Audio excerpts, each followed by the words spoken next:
This is the Transcend in Life podcast with your host, J.M. Ryerson, taking you from fear to freedom.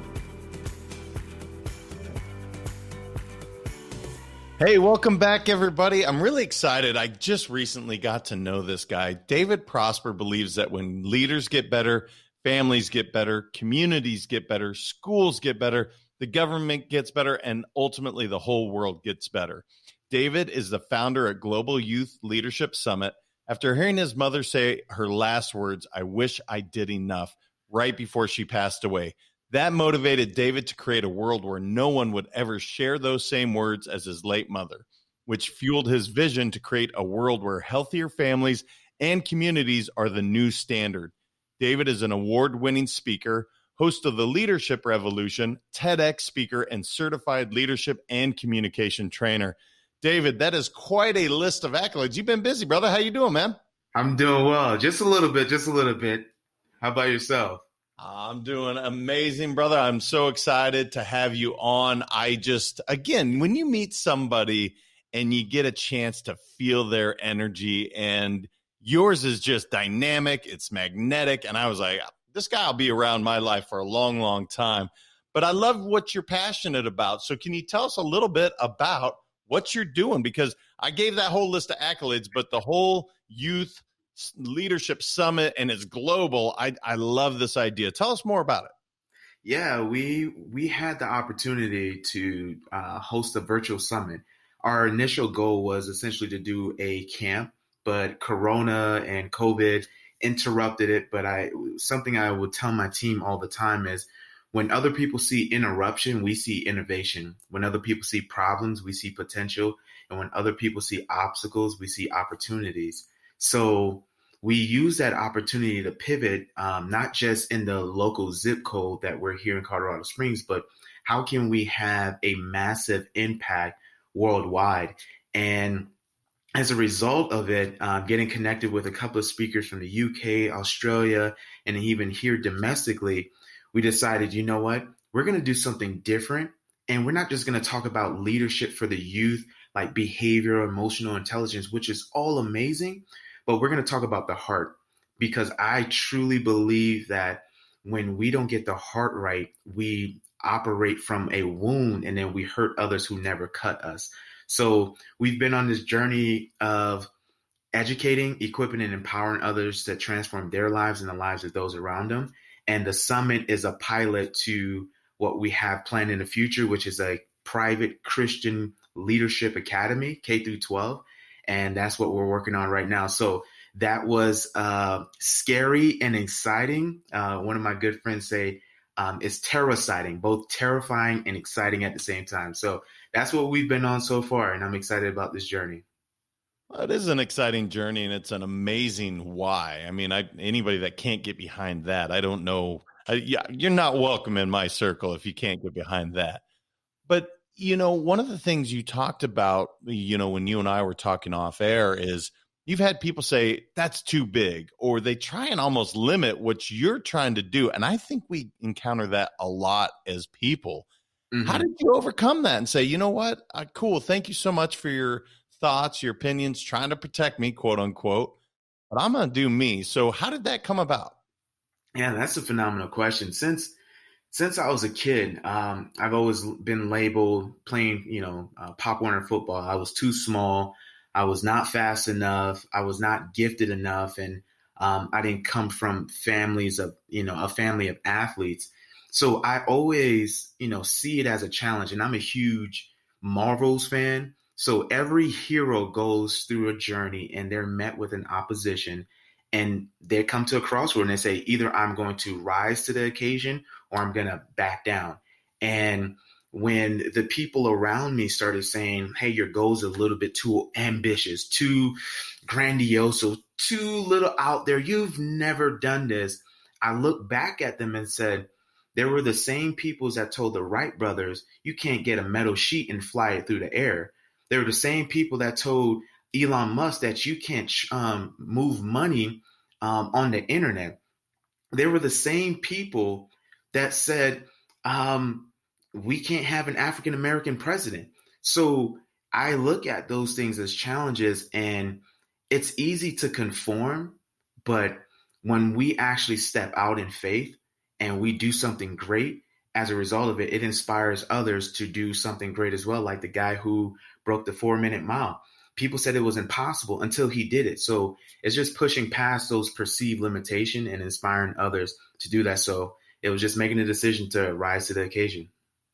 I love it, man, because I think it's a challenge. You have people that are in your close circle that they're trying to protect you. And one of your whys is exactly what you said. Your mom, I want to make sure I wish I did enough. Now, the backstory is pretty unique in itself. I mean, she came from another country. She did some pretty amazing stuff to put you in the position you're at alone, but that left a mark for you, man. So let's talk about that, because she did some pretty incredible things, but she didn't feel like she did enough. And you don't want that. So tell me more about that.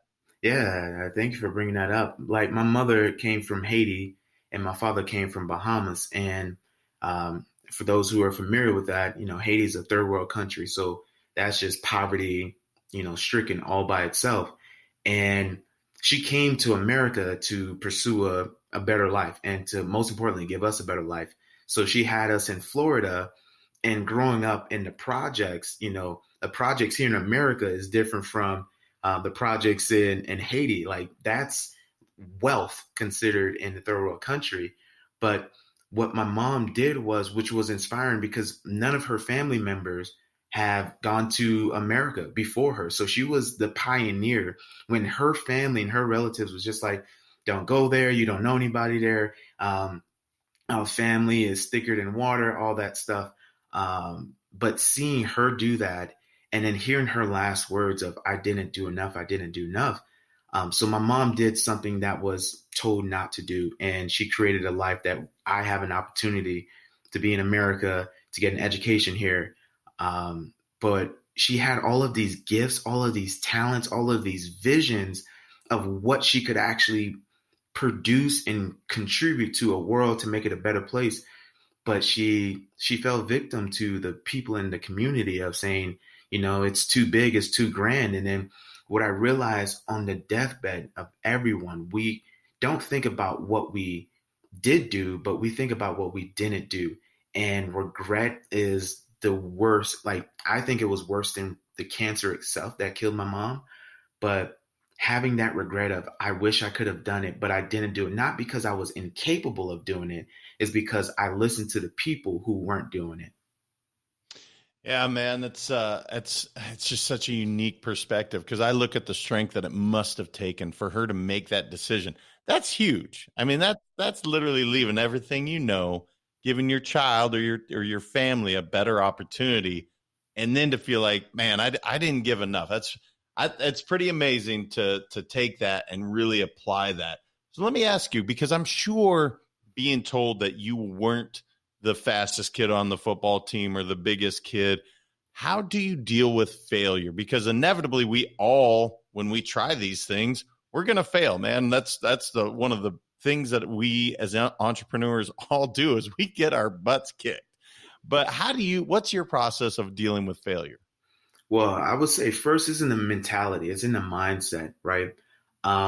If we have the mindset of a student, right, not a mindset of an expert. When we have a mindset of an expert and we fail, we're devastated, right? Because we hold ourselves to this level of perfection. But when we have a mindset of a student, we hold ourselves to the level of progression. And if we continue to see the progress instead of the perfection, then everything is a means to an end. And I never see failure as fatal. I see it as a learning opportunity. Like, okay, I can switch this up. I can change this up. I remember talking to a pilot for Southwest Airlines, and I was like, what goes on in the cockpit? And I was like, do you guys just put autopilot and just like relax? He's like, no, they're constantly adjusting it so they get to the end destination. And it inspired me in a way that I have to constantly adjust so that I can get to the end destination. So going back to a mentality of a student versus the mentality of an expert, then we'll look at progression and we won't focus on perfection. Yeah, it's interesting because in your bio, you actually started with a student. I edited that just because I was trying to have the most concise. But you say that you have a mentality of I'm a student, so I'm guessing you just apply that in every aspect of your life, no matter, because again, you are a certified leadership and communication trainer, but you're still saying I'm a student, even though I can teach people how to communicate properly. I can teach people how to lead. I'm still learning. Is that a fair assessment for you? Yeah, it's huge, and it's so transferable in our relationships and our marriage. And the reason why I have the mentality of a student, because I've inherited two sons and they're extremely intelligent. And there's times that I'm not right. So if I have the mentality that I'm an expert, I'm easily offended. So when they're teaching me, I'm more receptive. And I think wisdom is both learned indirectly and directly. So if we have a receptive heart or a receptive mind, an open mind, I think better things happen and we become that cup that can get filled up versus that lid that's already maxed out. That's cool, man. So you're a TEDx speaker and we're talking about communication. So you just came out of the womb and you were boom, I'm an awesome speaker. Is that how that happened, brother? No, I remember I was talking to my pastor this past week, and I would see my mother. My mother was a speaker; she was a pastor, and I remember I challenged my mom because all adolescents think they're better than their parents in some fashion. So I was like, Mom, I'm a better speaker than you. My mom was like, okay, challenge accepted. She gave me a microphone. I went in front of the audience, and it was horrific. It was the worst like speech I've ever done, and I was embarrassed, and to the point she humbled me. So in that moment, I was just like, okay, how can I become a better speaker? And through coaches and seminars and different academies, one of my mentors taught me something that I'll never forget. When we get on stage and we think about sharing something versus telling something, then we become a better speaker. Versus, again, it's that mentality of a student. Hey, I want to share what I've learned with you versus the mentality of an expert. Hey, I want to tell you something that I'm great at. So it removes the need of validation, of approval. But I didn't come out the womb speaking great. It was just time and time again, getting 1% better, being a student of the trade, and then learning from those who do it a little bit better than I do. Yeah, see, I like that because one of the things I felt about you immediately is that it's never about you. You are always making it about your audience. And I think that's something that, so again, the first time you step on stage, it was about me. I'm going to be the best. Mom, I'm better than you. And then completely get humbled because, again, it wasn't about you, right? It was about your audience. And so that's what I've really appreciated. Even your entire the youth leadership summit. I mean, that's not about you. That's about making the community better. And is that just something that you've always been that way? Is that something because of faith? Where did that come from, man? That's a phenomenal question. I would say my mom. My mom's been the driving force of it, because I would see her heart for people in a way that she would serve and no one would notice that she serves. Like she's not there for the recognition. She wasn't there for all of the accolades and all of those things. And granted, she got those things, but I saw my mom serve in hidden places. And it really struck me when I was at my mom's funeral that, to the point where the church was maxed out. People were standing outside for the service because she's impacted so many lives. And I think about it and like, how can we create a world where there's change? It starts with people. And my mother had a heart for people. She had a heart for servant leadership. And that's kind of where it came from. And now I'm carrying on the torch. So, and it's my faith too, as well, because, Jesus talks about being a servant leader, and to be the greatest of all, you have to be a servant in all. And again, it's having that mentality of a student, having that mentality of humility. And I want to make this world a better place. And it starts with one interaction at a time and loving on others, serving one another, and then encouraging one another to be great. So came from those two things. Yeah, and I'm so glad you said the word servant leadership because, again, arguably the best example of that would be Jesus. All right, that would be a tough one to top. Um, but can you define what being a servant leader means? What does that look like daily? Because I use that in normal speak with my teams all the time, but I Mhm. don't know that people really understand what that means. Can you talk about that? All right. So oftentimes we think servant leader means floor mat, which is not the case. It's not someone who can just walk all over you or a yes man or a yes woman. It's not only thinking of ourselves, but thinking of the needs of others around us. So, very practical example that I'm learning every day. Like we're naturally selfish, and my kids remind me how selfish I am at times.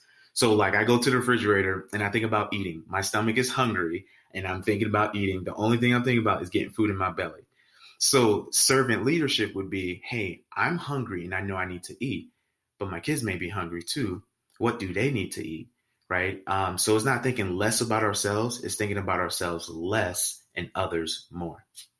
That's a I've never actually heard it put that way. That's one of those questions I think is cool because you can take it so many directions. But a great analogy, such a simple analogy. And I'm going to throw this out there just because we're in that realm. What really inspires you? And you've talked about your mom, you've talked about your faith.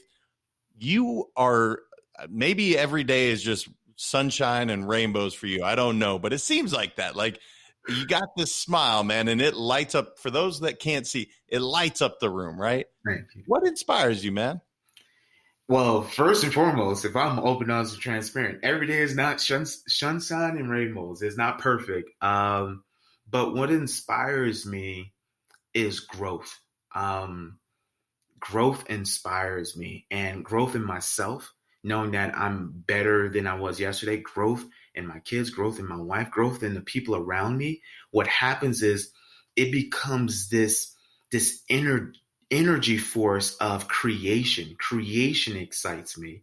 Just like what can we create, that like having high level conversations versus gossiping or talking about the next candidate, those are great things, but when we talk about like what can we create with technology and how can we make this world a better place, that inspires me. And when I see others get lit up about that, I'm inspired by that, and it becomes this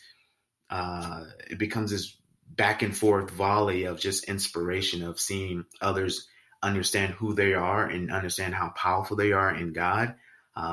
It's my biggest inspiration of seeing people find that. Yeah, man. And people think when they see positive people, oh, it's just easy for him. But there's a process, right? Like you have a process that you probably go through daily to put you in your best position to show up Mhm. as your best version of yourself. Can you talk about what you do daily that are practical, tangible tips that people can maybe apply? So when you do have the flat tire or whatever, you just didn't sleep well, that you could show up with that same smile like David does. Yeah, that's habits, influence our destiny, and what we do every day build our habits. And I think the biggest things that I've learned is, getting up at an early time and setting a routine despite what's going on. So having some type of certainty in my world where I wake up at a certain time, God willing, I wake up. And then two would be, all right, I pray. So thinking about what I'm grateful for, and asking for guidance for the day. And then three is getting positivity into my mind, because oftentimes we're bombarded with everything pulling our direction and we're driven by negativity and fear. So my mentality has to be sharp of, okay, this is how I'm going to seize the day, by listening to a podcast, listening to an audiobook or reading a book or whatever it may be. And then four would be, affirmations. What am I affirming in myself for that day? And I can only control that day. And then last but not least, exercise. I think moving creates so much more, and it releases any toxin in our body. And water, drinking water every day, alkalized water, pH water. I believe when our gut is healed and it's cleansed, then it impacts our mood. So when I'm off or if I'm moody, I'm just like, oh, okay, I need to detox my gut. So I would drink some alkaline water, pH water, clean out my gut. And then my wife would laugh right now because I use a lot of essential oils too. So that helps. That is my kit of how I can stay at my peak performance, and rest. Rest is important. So I would say all those things we can do practically, and it's the habits of winners. And I'm not saying that I know it all, but those are the things that I've learned in my life so far. You know what? I appreciate what you said about your wife would laugh at you, because mine would be she doesn't understand the way I tick, right? She does, but she doesn't understand, why do you have to do this process? I think it stops people from doing it because they're like, well, no, man, that's what helps me show up as the best version of myself. So I'm so glad you said that. For those of you that your spouse, brother, sister, mom, dad, they don't have to understand it. You have to. I'm Yes. so glad you said that. All right. But you said affirmations. I got to know, what was your affirmation today? Did you have a couple that you're like, David, boom, this is my affirmation for today? Yeah. This when I say it out loud in public, people feel away, but I believe self-esteem comes from self and is how you view yourself. So I say I am smart, I am genius, I am great, I am galactic, I am exceptional, I am chosen, I am empowered, I am creative, and I am driven and disciplined. So saying those things and then repeating the power of three, saying those things three times creates that. It moves from just words to feelings, then embodiment, and then I just move forward from that place. I love it, brother. So you said a lot of I ams right there. I couldn't follow them all. I couldn't track them all. Is that the same mantra that you use every day, or does it change? It's the same every day. It's the reinforcement. And the reason why it's the same every day, because we have, I believe, and I can only speak for myself, I have this little, I have this side of my brain telling me I can't do it. So I'm in the process of rewiring my brain and releasing a lot of the negativity from my community, things I brought up in my, my lifestyle or the community, or things that I've been saying to myself that's been so disempowering. So it's just rewiring all of those neural pathways that have been producing negativity and trying to rewire that for empowering pathways. All right, you guys. So now we are getting into, we won't go super geek mode, I promise you. But he said something so key, and it's the rewire. The hardwires that were put into us, right? God bless our parents and all the people that helped us, but it didn't mean that they were necessarily the most healthy hardwires put in us, right? Mm-hmm. And it's not even, I'm not pointing a finger at somebody, but they're not always positive. And that hardwire that was put into you, so 80% of them before the age of 5, before you have a long-term memory, things were put in you. So your relationship with money could have come from a negative place. I hope everybody took note of that, because when you said rewire, I was like, oh, we can't let this thing go. I love that, man. And you literally say it every single day. So you're very aware of potentially the harmful things that maybe you learned, or maybe you want to unlearn, or maybe you want to reinforce. Is that the whole idea of that? Yes. Unlearning unhealthy habits and reproducing healthy habits, so that it moves from just words to a lifestyle, and it moves from just a thought to a belief. And I believe that we operate and we behave based off our beliefs versus what we think about. Ah, dude, it's so powerful, you guys. I hope you literally rewind this. Listen, you don't have to steal David's, right? You can come up with your own, Mm-hmm. but rewiring is so important because, again, it wasn't your choice. Some of these hardwires were put in before you ever had a long-term memory, but they affect your actions today. Oh, dude, we could go on for hours on this very subject. I literally, I love it. So you mentioned books, and anybody that listens to this knows it's my favorite. I love to read. It inspires me. It gets me going. I got to know, what are your top 3 most impactful books you've ever read, and why? All right. 3 most impactful. All right. Number 1, experiencing God. That book talks about, breaks the broken system of religion and talks about, working where God is working, and Jesus always did what the Father was doing. So that's number one. So it really shaped my life a lot. Number two, Outwitting the Devil by Napoleon Hill. Phenomenal book. Talks about, Napoleon is, people are debating whether he's having a conversation, interviewing the devil and talking about why people succeed and why people fail, and the entities that actually reinforce the suppression, which is mind blowing. And number three, this one is tough. Whew. Number three, it would be How to Win Friends and Influence People.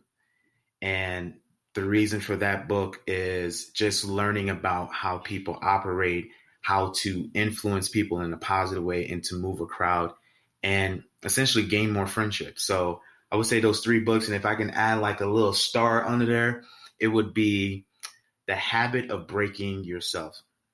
And that just talks about the neuroscience and how the brain works, talks about rewiring it, the different paradigms, the quantum world, all of those things. And it reshaped my entire life. So I would say those four books. See, and now I know when I need to talk about my geeky brain stuff, I know the guy to go to because he's already geeking out. He said, I got to add this fourth one in there. And that is stuff that, like, when it comes to neuroscience, I'm just like, yes, let's go. Let's talk about this. We can rewire. We can create new synapses. So cool. And you know what's interesting? Two of those books were literally written back in the 20s and 30s, and they're still applicable today. Yes. That is cool, man. I love that. This is my favorite question to ask, and I'm just really curious to see what your answer is going to be. All right. What does freedom mean to you? What does freedom mean? Yes, sir. Freedom means the ability and the access to do what we love with who we love that doesn't infringe upon anyone else's access or rights. All right. So you're taking on this global youth leadership summit, and again, you say global. That's a big project. Yeah, that's a lot of folks. What's the biggest challenge you have for you to hit what you want in terms of goals? And then I'll follow up with the question after that. But what's the biggest challenge you're faced with right now? I would say the biggest challenge is personnel.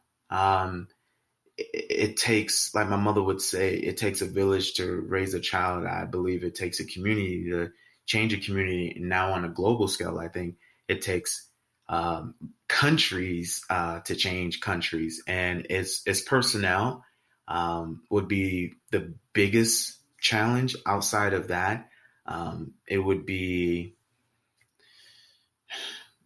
personal beliefs is just like, the mentality. I think our mind, ourselves, we are our biggest challenge, but it would be personnel. And then there would be personal beliefs that we have to break past. I have to break past. All right, cool. Now, so assuming as you work through the personnel, you find the right people on that team, which is so key for any of us to achieve the dreams that we all want. What does that look like for you guys 5 years from now? What is the vision? Where are you guys going? And what's next for David and this team? It's a great question. It would be in 5 years. We would have schools in different countries, and it would be a school that is revolutionary, driven by technology. And we would reshape how we see education, especially what's going on with today. Instead of it being teacher driven, it would be student driven. So we would come alongside the students as a guide from the side instead of a sage from the stage. And we would teach in a way and empower students to be leaders who are proactive versus reactive, who raises the standard versus become a bystander, and most importantly, who take initiative when others are looking around. So that would be the vision, but most importantly, what it would create would be it would create healthier families and healthier communities, literally worldwide. And we would eradicate a lot of the things that we're facing in opposition today. But we would have schools in multiple countries, and we'll be teaching a different way. And like I would tell my team, we're going to be the Amazon of education, and people are going to look to us as a model of how it should be done and how to inspire the next generation to transform their lives and those around them. So you said something I've never heard. We are going to be a guide from the side instead of a sage from the stage. Bit of a tongue twister there, so I'm gonna have to practice that one. What does that mean, man? Because there's a bit of a movement going on. You and I talked about, Acton Academy and some of those ideas. They're starting to really gain some traction. So, what is that all about, man? I want people that are like, okay, I kind of get it. What does that look like? That's a great question. It goes back to, the name of the company, Shepherd Revolution, and the word revolution. A couple of definitions. It means a shifting of paradigm. And it's the paradigm from teacher to student. And from that paradigm, it's lifelong learner. So when it's the guide from the side, oftentimes in our school systems, and they do a phenomenal job of raising the youth. And I think there can be improvement. And the improvement will be empowering the youth to actually take action and nurture creative learning. So oftentimes there's a teacher in front of the classroom, and then there's students sitting down, and then the students follow the teacher, versus the teacher standing on the side and facilitating conversation and empowering the students to actually navigate those uncomfortable waters and allow them to break past those perceived limitations. So the movement is going to essentially be eradicating this broken system of I have to be an expert versus I am forever a student, because the word education actually means to bring out. So what are we bringing out of our students? What are we bringing out of our relationship? And oftentimes we think education is confined to the buildings, but it's actually a lifestyle, and it's actually a mentality. And that's what the guide from the side is, building the mentality of a lifelong learner versus creating ramifications or confinement to a building and being the sage from the stage. It's interesting, man. This subject again, my mom was a teacher for 39 years. So I grew up hearing about curriculum and watching her put in these hours, and yet the world changes, it evolves. Yeah. And I think that's kind of what seems to be happening, not only privately, but in public schools as well, right? That's one of the big challenges of the world is how can we best get the next wave, the next generation ready to really lead us into a more prosperous world. So is that just natural evolution, or where's this all coming from, man? I would say the interruption, we go in our world, we have multiple catalysts that makes us pivot, right? With in '08 with the stock market crashing, out of that came Airbnb, out of that came Uber, out of that, iPhones were releasing in 2010. So every big catalyst in our world has caused us to make a pivot, to think differently and to be different. And I think this catalyst with COVID has interrupted our educational system. And for the longest, our education haven't been impacted by a lot. But now moving to an online platform, moving to distant learning, so it's going to cause us to change.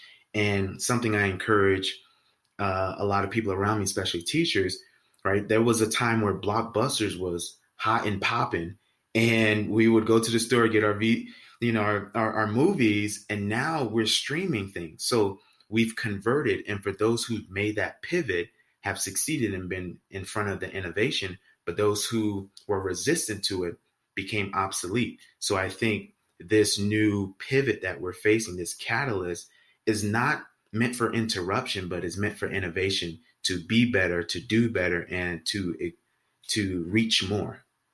It's I almost caught you saying VHS. Were you going to say VHS, brother? You are not that old. I can't imagine that you even remember that. Um, what what should I ask you that I didn't know enough to ask? I didn't know enough in David's background to say, "Hey, man, I got to ask you about this." And you're like, "I got to tell the audience this one thing." What is it that I missed? What's my driving force outside of my why? What is my driving force? David, what is your driving force? It's love. It's love. And I believe love, like and I said in my TEDx, love has no boundaries, but it has standards. And if I move from the place of love, everything I do becomes life-giving and everything we do becomes life-giving.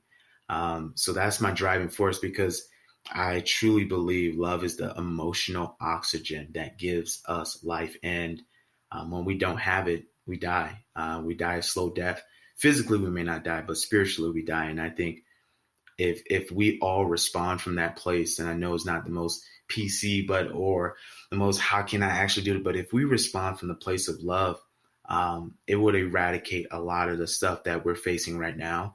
And we wouldn't need to be scarcity mindset and have that. We would have that abundant mindset and we would want to be generous. So love is my driving motivator, and I pray and I hope that we all can operate from that place and this world can be a better place. No, I love it, man. And I truly, I didn't mean that, haphazardly. I do. I love that. As you teach leadership and as you work with youth that do have some, again, hardwires or hate, or they've found that the world is just, how do you teach that? Because I agree with you. We're not going to solve anything by hate. And I try not to even say the darn word, but how do you teach somebody to really love more, how to really be open and vulnerable like that? I would say we would have to be the example. First and foremost, people follow us based on what we do. But if we're looking for something practical to actually implement, how can we be more loving? I would say number one is care. And care means simply, understanding or validating that person's existence.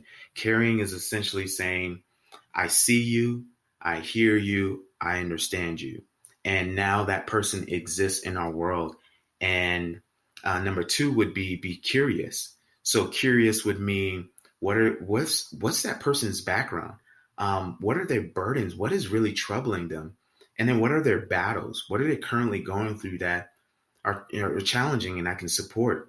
So I think if we can be caring and we can become curious by validating that person's existence and then being curious about who they are as a person, I think we can exemplify love. And then that will show them not just, hey, love them, but they'll actually know the tools and the strategies to love the next person that they get to serve.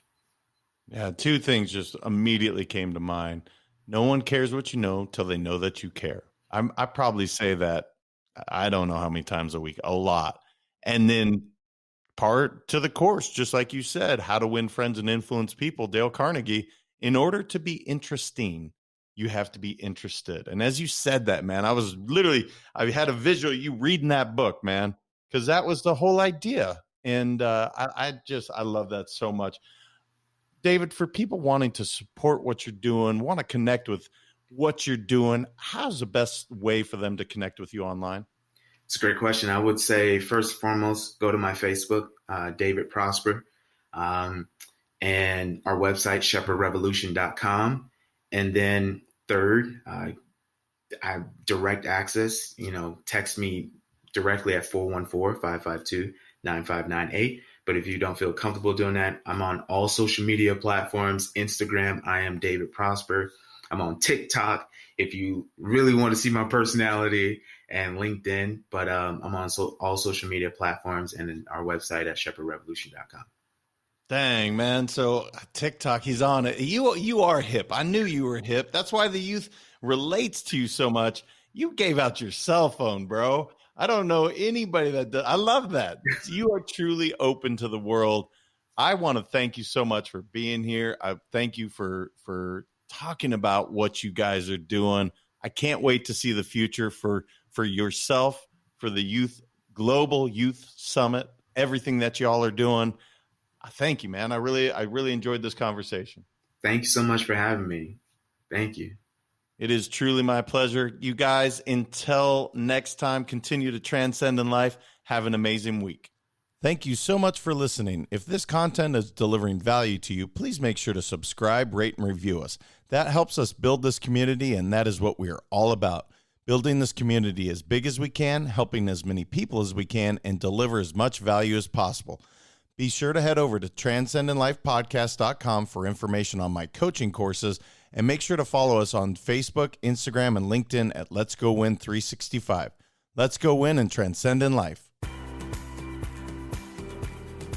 This is the Transcend in Life podcast with your host, J.M. Ryerson, taking you from fear to freedom.